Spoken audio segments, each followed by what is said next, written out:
Welcome back to our biblical study from Genesis to the book of Revelation using the ecumenical method, that is, studying the Bible in the spirit and truth under the light of Jesus' new commandment. That you can have it for free. You just have to click in the link in the description below and download it and have it with you so you can also do your own study of chapters, passages, verses that you want in the Holy Bible and extract that spiritual essence that will bring to you the truth of God to set you free and also to help you practice His love in this world.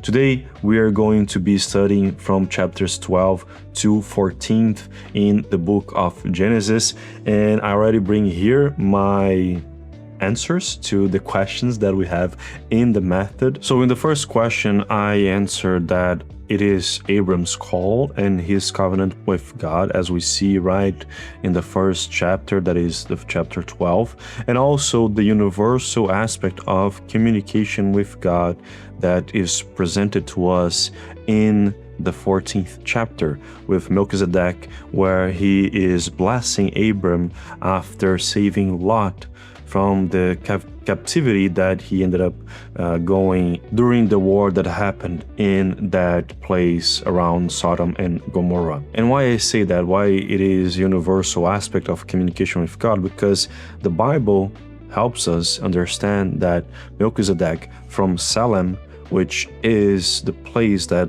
will ended up being Jerusalem, was a nation that also worshipped the same God as Abram worshipped. As we see in the Bible, God has several names, as Yahweh, as Elohim, and then we have Elyon, which is God Most High, and shows us that there were other groups, other nations, who also worshipped one God. And then the second question, I answered that here, it is shown to us that the purpose of life lies in God. It is God Himself who gives us purpose, just as He gave Abram purpose, because as you see in the Bible, Abram was living with his parents and he was already old. And then God came up to him and said, come on, let's go, get out, go to the world, go fulfill your mission, your destiny. And it is this here. And then Abram attended to God's calling. He goes and faces challenges, faces difficulties. The first thing that he finds is famine in Canaan. And then he goes to Egypt, and there he faces other challenges. And it is so in his life, but he answered to God's calling. And as we see here, God is the one who initiates us, giving us motivation and calling us to take the first step, to act. And Abram did it. He took the first step, and God gives us the motive to that. So it is in Him that we find purpose in our lives. The third question, I observed that the Spirit is present in the text, and especially in the awakening and protection of Abram and in the universal manifestation of His presence, as we discussed with Melchizedek. Now, the key insight is again that God is present, but that He grants the right to seek Him to those who wish to do so. And it may sound obvious, because it is obvious, but we need to say that God is always present. He is here right now with us. But we can only listen to His voice. We can only listen to His calling, to what He wants to tell us, if we seek Him, if we go after Him, if we open our eyes, our ears to perceive His presence in our lives. Remember what we see in the first chapters of Genesis. It is not God hiding Himself from us. It is us hiding from God. And He even go after us, after Adam and Eve. And that's exactly what He is doing in your life. He is showing up in your life, but for you to listen to Him, you need to turn yourself to Him, willingly turn yourself to Him. He won't force you. He wishes relationship. He wishes communion, and He won't have it if He forces Himself onto you. So that's why we need to state the obvious. For you to perceive His presence in your life, you need to turn yourself to Him willingly and seek Him, just like Abram did. He was doing that throughout these chapters. Now, the passage that I connect with is in the Gospel of Jesus according to Luke chapter 6, verses 12 to 16, in Matthew chapter 26, verses 26 and 30. And why is that? The first one is the calling. Just as God called Abram, Christ called his disciples, and they all decided to follow the calling. And we have the right to say no. Wasn't that what was responsible for our falling? We didn't listen to what God said to us. We decided to do the opposite. So we can also do the opposite. God gives us this right, but we have to be ready to face suffering without Him. And that's the point. Even answering to His calling, we will still face suffering, but the difference is that we will face suffering with Him. We see here with Abram and Lot that both faced suffering, but Abram was with God, Lot wasn't. And why I say that? Because the Bible shows us that the one who was maintaining relationship with God was Abram, always bringing altars to God, always making offerings to Him, while Lot was just living with his life. He wasn't doing that. It was Abram who was doing that. And we see the consequences of it in the Holy Bible, in these chapters that we are reading and in the other ones that we will be reading as well. Now, the second passage that is in Matthew, I see connection because of Melchizedek. Because when he went to bless Abram, he brought bread and wine. And what is it that Jesus used in the Last Supper? Was bread and wine to bless his disciples. The same happened here. So we see this prophetic symbolism showing up in the Old Testament and also in the New Testament, but now with Christ bringing a new meaning to bread and wine, saying that it is His body that is His doctrine and His blood that is His sacrifice, and showing that through that we are all blessed in His universal symbolism within His Spirit, because as the begotten Son of God, He is working to have the ecumenical flock for the eternal kingdom of God, that is, people of all nations, of all tribes, all languages, as we see in His book of Revelation. And then one thing that I carry with me from these chapters is that we must trust in God's call. Even if we encounter difficulties at the beginning, we have to trust it. Just like Abram trusted. He faced difficulties, but then he had blessings as well. And the second layer truth, the first question I answered as being both. God calls Abram to act in the world because a great multitude will come from him, and he guarantees the fulfillment of his divine laws, that is, action and reaction. When we see there that when he does good to someone or someone does good to him, they will receive good, and when we do bad or someone do bad against him or against us, in this case, looking this universal symbolism, then that will come back to them. It is the divine law of action and reaction. Now, the second one is that, yes, when we act according to God's call and assume our duties, confident that His protection will be present in our lives. That is the manifestation of His spiritual freedom in our lives, because God is giving us the path for us to follow in a way that even if we face difficulties, we continue to be protected and not be taken down by those difficulties, just like we saw with Abram. And then we go to the third question, which is the false beliefs that challenges in our lives. And I would say it is the idea that we are in this life without a purpose. That is a false belief. We do have a purpose here, and God is the one that gives that to us. Key insight is that even though we are imperfect, we all have a purpose in this life, one that is offered to us by God. So we just have to be open to it, to realize that in our lives. And the prophecy that I connect with that and with what we were studying are the prophecies that we see in the Tower of Babel, in Genesis chapter 11, as we discussed. Also in the formation of God's kingdom that we see in the revelation of Jesus according to John chapter 7 verse 9, chapter 11 verse 15, and chapter 21 with the great multitude, also the coming of the kingdom of God when Christ establishes it in this world, and the narration of the new earth and new heaven and new Jerusalem that we find in the book of Revelation of Jesus.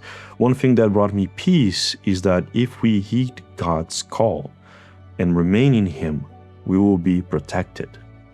That's something that brought me peace, knowing that once we decide to follow with His calling and follow with the purpose that He is giving to us in our lives, then we will be protected as long as we remain in Him, just like as we are discussing here, Abram remained in Him, while Lot didn't. And I will emphasize that a lot because that's the reality that the Bible brings to us. The Bible shows us two people that follow the same God, but only one remained in Him, while the other chose not to. Now, going to the third layer, love. What is the practical aspect of the message? Well, I assume that it is our responsibility regarding God's call. And I see it that it is challenging to follow it, but it is not impossible. It is achievable. We can do it depending on our faith and also support. Because one thing that we saw here is that Abram had faith, but he also had support of those around him to continue to follow with his calling. The second one is that I see it in moments of uncertainty and insecurity, knowing that by going through them, we will find God's grace. That's what happened. Abram and Lot, they faced insecurity, they faced uncertainty, but they went through them. And when they did that, well, they received God's grace. The third one, it is the idea that God is present only on beautiful paths, and that I do not need to maintain a relationship with Him to be protected. And I say that thinking about Lot, because when we see here in the Bible what happened after coming back from Egypt and going to Canaan, both took their own ways. Abram went to the west, Lot went to east, close to Sodom and Gomorrah.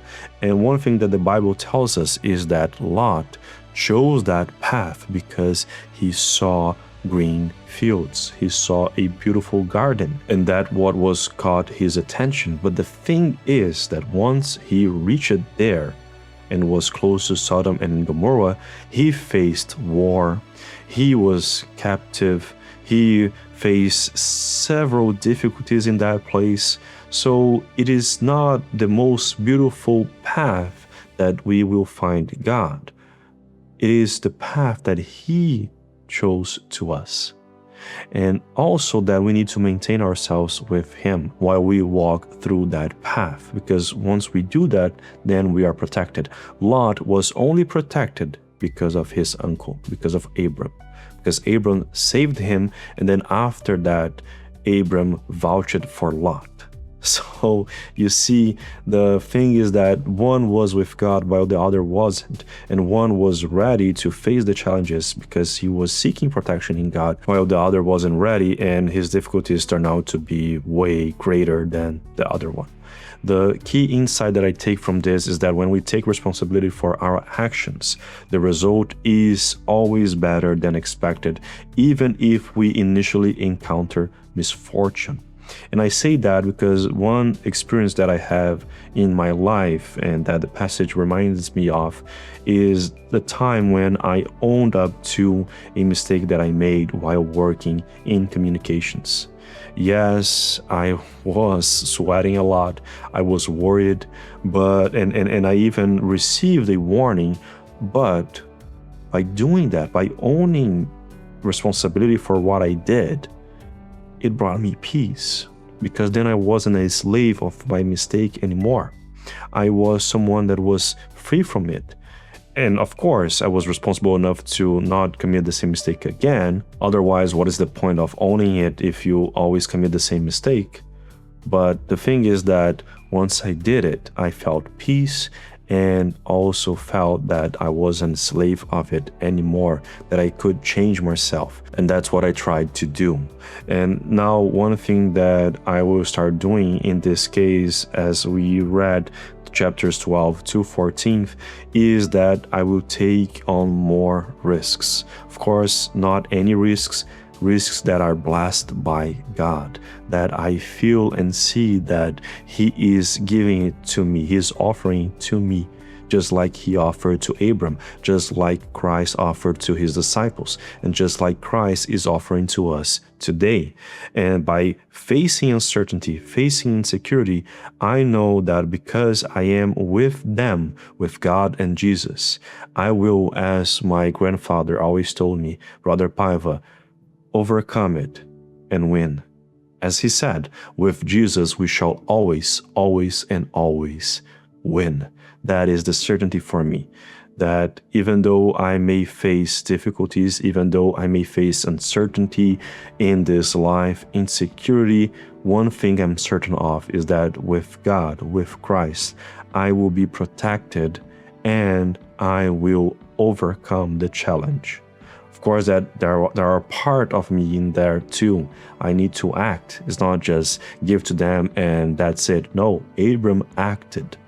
Christ acted, and that's what He teaches us, to always act with God, knowing that He will protect us as long as we remain in Him. And that's what I choose to do with this Bible study that we are doing right now, and that I hope you also do while you study the Bible by yourself as well. This is our biblical study with the ecumenical method. Today we read from chapter 12 to 14th of the book of Genesis, remembering that you can have this method with you for free. Just have to click in the link down below. Also, if you have any doubts, anything that you want to comment on these passages that we studied, please feel free to write it. I will read them all. You are also invited to subscribe to the channel if you're not subscribed, so you can continue receiving the videos that we will be publishing here with our biblical study from Genesis to the book of Revelation. Remembering that also on Wednesdays, we have our podcast episode on Spotify, where we try to dive deep in some topics that we discussed today, always also bringing the practical side of it for you. I hope that you have a great day with God, and may His peace be in your heart today and always.